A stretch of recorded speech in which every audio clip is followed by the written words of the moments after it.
And she emailed me last week and she said, I got to tell you, we were in the store and there was a little kid that had been burned in there. And my daughter walked right up to her and said, hey, man, you want to go to camp with me? There's a camp for kids like us with burns. And the two moms just like stood across from each other. And it was like that moment between them both. And I was like, oh my gosh, you know what I mean? What a difference you made in that kid's life. Welcome to another episode of Small Town Grit. I'm your host, Corey Haubs, and I have Laura Walker, the director of Great Lakes Burn Camp. Welcome. Yeah, that's a pretty fancy title. Yeah, director? Yeah. I'm Recruiting director. Yeah, that's a lot of responsibility. Who are you recruiting? It's a lot of name for what I'm doing. No, come on now. So I didn't even know really what burn camp is. I mean, I assumed it was because of burn, but I mean, can you give a little background on? I can. I'm pretty excited about it. I'm pretty passionate about it. So I met this group probably 5 years ago. They came to a conference. I'm a nurse. They came to a conference, and I was just kind of very interested. So it's a camp for children that have suffered any burn at all, because burns are both emotional and physical. And it's an opportunity for them to go to camp and hang out with other kids that have been burned. So some of the kids have burned their hand on hot chocolate or, have a burn on their arm from getting hot chocolate spilled on them. And some of the kids have a lot more extensive burns. They recovering physically from a burn is a lot, but mentally it is also a lot. So, often parents will get them through that physical stage and then like, good, my kid is home and like, now our life can go back to normal. Okay, and then kid returns to school, and we know kids can be mean. The public can be mean. They can look at people when they look differently. And this gives those kids a chance to go hang out with other kids that have gone through all the stuff, and that's often the best way to heal.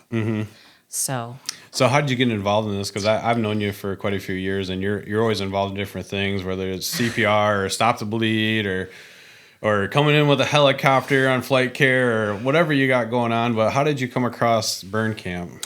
So I met them at a conference and I started talking to the guy about it. And then I planned a conference that I invited this guy to. Okay. And it was a kind of a stressful time. It was post-COVID and there was a lot of things that happened that night. And he kind of watched me manage it.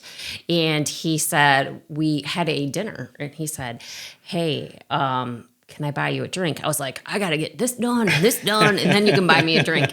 And so after that, he goes, can I buy you a drink now? I was like, yeah. And I drank it. And I was like, okay. He goes, how was your drink? And I was like, it was good. He goes, good, because I ordered you a double because you look like you needed it. And I was like, thanks. So we kind of struck up like some banter. Yeah. And I was like, this is such a great organization. So then I turned a significant birthday, had a significant birthday coming up.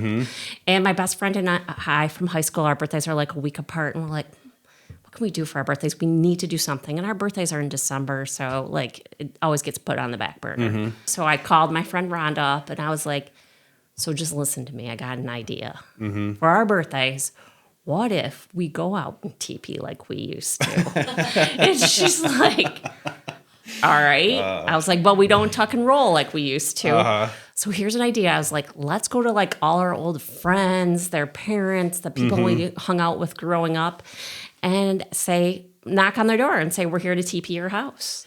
But we don't have to, because you can donate to Great Lakes Burn Camp and we won't TP your house.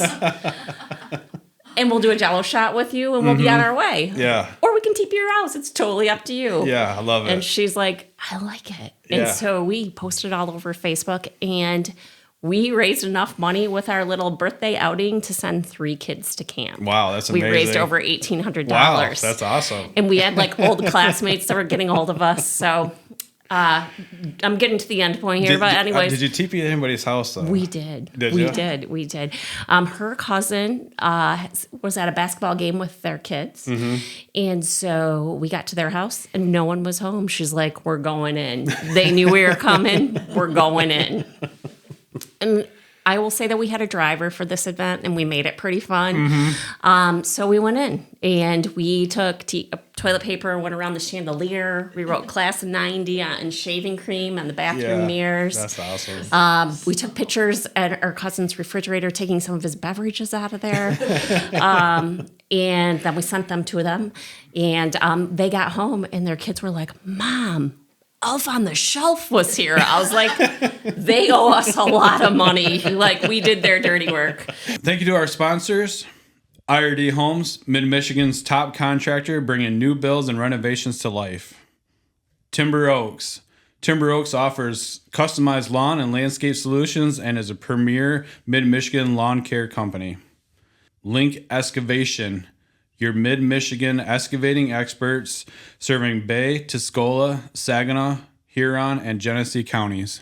So yes, they got their house TP'd, but that was the only one. funny. And so when you donate to Great Lakes Burn Camp, they invite you to come to camp at summer and see how things go. So Rhonda couldn't go, but I decided to go. And so I went. You go to a luncheon, they thank you. There's a video about camp, and then there's a parade that brings the kids in. And so the kids were coming in, they're getting ready to come in, and the guy that bought me the beverage was like, I got to talk to you. I'm like, okay. He's like, I really want you to be our recruiter. Could you potentially be our recruiter? I'm like, well, let me think about it. Let me talk to my husband. Totally what the responsibilities were. And so I came home, and Steve and I talked about it, and he was like, you don't have kids playing every sport in the book anymore. You probably need something to do to occupy your time. Right. Go ahead. So that's how I got started. So And what year was that? Just last year? 2 years ago? 2023. Okay. Yeah. So Because last year was your first camp, right? yeah, February of this year was my first camp. I officially started last October there. So my job is to try and find the kids. Like I said, a lot of times they've recovered. Physically, they're trying to go back. So there's laws at hospitals. They can't give out patients' names. There's HIPAA laws. And I think if we came in while the kid is in the hospital recovering, is not a great time. Parents aren't thinking, oh, when my kid gets out of here, I'm going to go send him to camp, you know. So I think we need to find these kids once they get back out and they're going to school. They're back out in the community. And they're realizing that maybe my physical burns have healed, but there's a lot I need to deal with emotionally. Yeah. So what all happens what's camp like for? So camp is like camp. It's just where a kid can be a kid. It's hosted twice a year. Once in February around President's Day weekend. So it's a long weekend, and it's at Black Lake UAW camp. And then in the summer, it is at Pretty Lake, which is just outside of Kalamazoo. And that's a Sunday through Friday camp. And the camp is free for the kids because Great Lakes Burn Camp is funded all by donors and ran by volunteers. So what money you donate to it goes to the kids. Goes directly to the kids. Yeah, and it's crafts, it's games, it's sports. We do a big archery section that's there. We had water skiing at summer camp. There's all kinds of paracording, and the cool thing is you just watch the kids bond. Summer camp was like really enlightening because it's these kids from all different ages, and you watch the big kids take care of the little kids. You hear these little conversations going on between the kids, like, where's your burn at? Let me show me where your burn is. You know, it's a conversation they can't have with any of their other friends. Yeah. Sometimes kids aren't coming from the best atmosphere, so like sometimes this is the best week of their life. And they feed those kids like you haven't been fed before, like in the staff. Yeah. But like it's 3 full meals. Like it's, oh my gosh, it's time to eat again. Yeah. So they have like a cook that cooks homemade food every single meal. Yeah, it sounds like an amazing experience for these kids. It is. So when's registration for for the winter camp? Is that what you call it? Winter and summer camp? Yeah. So winter camp's going to start. Registration will open up around November 1st to the 15th in there. Before the holidays, get kids thinking about it. If you need more information on it, we have a Facebook page. Okay. And also on the website, if somebody want to donate, they can donate as well on the website. Yeah. So how many kids did you have in summer camp this last year? I believe roughly? we had like 45 at summer camp. So it sounds like at one point they were almost up to 100. And the camp started in 1995. So numbers will go up and down. And some kids we get from the time they're, so camp is for those 6 to 17 years old. And some of the kids, you know, they've been there since they've been 6 years old. And now they're going to be 17 and they're graduating from camp. And they do a ceremony for them. And it was, pretty emotional to watch and a lot of those kids will return and be staff there. They actually have an example of a couple that got married that used to go to camp together, and so that's amazing. Yeah, they actually this year was the first year they had another great guy I've met kind of along my way. He writes cartoon books for kids on any situation a kid could be involved with. Your parents are getting divorced, you're getting bullied at school.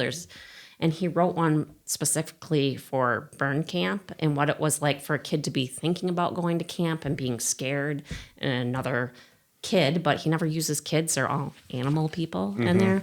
And the feelings that go along with it. And so we got it this year at summer camp. And Tim Wheeler's the guy, and he came and kind of stayed at winter camp with us, got a feel for the group, and then wrote the book and visited us at summer camp. And we had one of the counselors read the book. And you're in a gymnasium with 45 kids, counselors, and you could have heard a pin drop in there. And you've got kids 6 to 19 that are just sitting there listening to a story being read to them. There's no cell phone, so the kids are like there to engage the whole time. Their cell phones are taken away from them when they get to camp. So it was pretty cool. I need a no cell phone camp for like a week. Yeah. That's the other why they go to the UP, right? Yeah. Well, no, they still have cell service. Anymore, you get probably. Service. You just have to go to Tuscola. Yes. Yeah, or Maple Road. Yeah. You must live on Maple Road. Yeah. Yeah. But yeah, so I need to find these kids. So I need help finding these kids. All right. So like you said, sometimes these kids are found by, I tell you about it, and you're talking to a friend, and you're like, oh, the neighbor kid. And then you're like, oh, I know this person. And it's like third or fourth down the line. Well, I knew you had, burn camp, and I was like, well, what is burn camp really? But, this is a great platform to let everybody know that there's an outlet, if you're kind of going through some things, whether it's even minor or major, and, you have some support and some other people you can relate with. And I heard the coolest story, I think it was last week or the week before. So this year we like I said, post-COVID, our numbers dropped a little bit, like the world changed, post-COVID. Just a little bit, we had 7 new campers this year, I think, for summer camp. And we had 4 girls that were like 6 to 7 years old, full of energy, and did a lot of time speaking with those parents, like, it's okay to send your kid to camp. Yeah. Because parents aren't ready to let their kids go. I would completely understand. Yeah. So I'd had a lot of conversations with this mom, and their little girl loved it. She loved it from the moment. And she emailed me last week, and she said, I got to tell you, we were in the store, and there was a little kid that had been burned in there, and my daughter walked right up to her and said, hey, man, you want to go to camp with me? There's a camp for kids like us with burns. And the 2 moms just like stood across from each other. And it was like that moment between them both. And I was like, oh my gosh, you know what I mean? What a difference you made in that kid's life. Yeah. Man, all these touching stories lately. So the website is glbc4kids.org. So you can go in there and register your child and or make a donation. Yeah, get more information if you want to hear about More it. information. We also have a Facebook page, which has got some stories. Like we actually did kind of like we're doing here, some videos of kids saying what they thought was important about camp and what they liked about it. Kind of getting ready for camp to encourage other parents. Because it's got to be a scary decision after your kid has been through so much. Traumatized, To let them go again. Yeah. Yeah, because some of these kids come from some really terrible situations that occurred. And, all burns are terrible, and all burns have mental and physical consequences, and some are much more than others. So, well, I appreciate you. Appreciate you taking on this. I appreciate you letting me talk about Director of recruiting. I was like a director. I directed myself, which is a scary thought. Yeah. But yeah, I guess they had to give me a title. So that's So what is there it any was. questions how do they get a hold of you, or are you like just the whole state? Are you the area? Yeah, no, Or- whole state. Okay. And actually, we fly kids in from other states. Okay. Yeah, I think we flew 7 kids in this year. Wow. Yeah. Yeah. We had like, let's see, 1, 2, 5 from out east and 1 from Tennessee. Mm-hmm. So 6 kids. So like going. question and answer, if there's a mom or dad that have a question about camp, how do they get a hold of you direct? Is it just everything through the Facebook or the Facebook, website? or they can email me, or they can call me. Okay. Yeah. Yeah, we'll put that information out there so they can get a hold of you. Yeah, for sure, to answer questions, or if they have somebody they want me to approach. Good about Yeah. that. You never know when's the right time to approach. Yeah. Especially if it's been So if you need any recruits for toilet papering, teeping, I'm your guy. So we'll go get some funds and we'll knock on some doors. So are you thinking it's a challenge for Yeah, December? I like this challenge. Yeah, it was so much fun, and people laughed. Some people were like, "What are you doing?" Yeah, it was a great. I was on my way back from Caseville this weekend, and somebody's house got T-feed. I was just like, ha, ha, Toilet paper's kind of expensive these It days, is. so people are usually Oh, they willing went to all out donate. too. Yeah, Like I would definitely go to your house and just do it for. it was funny. Just to make One Steve mad. grew up You in can just see Steve; he'd be so mad. Mayville, and there was a guy that owned the party store, Gus's, and like we went to high school with his son, and he's like, "I've been waiting for you two little blankety blanks all night." He goes, "I was afraid to leave my house," and he's handing us out cash, and and it was just fun to connect with people you hadn't seen in a while, and Yeah. everybody just like, what a great opportunity, and it's bringing awareness to it. Yeah. No, excellent. Well, thanks again. Yeah. All right. All right.